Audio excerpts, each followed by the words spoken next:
Meet Jabali, born last month at the Ziwa Rhino Sanctuary in Uganda, increasing the number of rhinos there to 32, in what conservationists say is one of the most successful rhino breeding projects on the continent. His mother was among 6 endangered southern white rhinos brought from Kenya and the US in 2005. Until the early 1980s, there were rhinos in Uganda and much of the region, but they were killed off by poachers during the Civil War. These herbivores have come a long way. The first one was born in 2011, nearly 30 years after the last one was spotted in the wild. We have 24 hours monitoring, physical monitoring on the rhinos, where the rangers go out, records everything that a rhino is doing each hour of the day, and this has helped us so much more to know the behavior of the rhinos, to learn these rhinos into details, and know which rhino is doing what and which father is of which calf. While southern white rhinos are listed as near threatened, the northern white ones are on the brink of extinction. Only 2 females remain in the world, and they're in Kenya.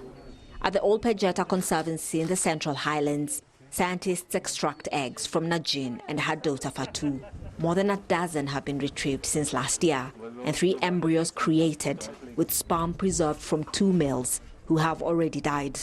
The scientists plan to do something that has never been done before with wild animals: in vitro fertilization. When we collected the eggs last year in December, we had a plan to come again on ground, to convene again at Old Pejeta Conservancy in Kenya in April this year, and then work on the items I just mentioned, work on collecting more eggs, work on perhaps planning on a day to do the embryo transfer, work on identifying the females that will be surrogates. We were supposed to do that April of this year, but because of the global pandemic, all those plans were shelved. They were postponed indefinitely.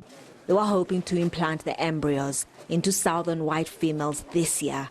It's too risky for the last of the northern whites to carry the pregnancy to term.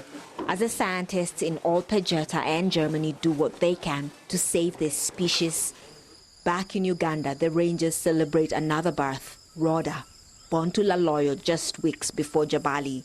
They say the rhino in Africa may be endangered, killed for its horn, but here in Uganda they're thriving and on the course to be introduced to the wild by 2022.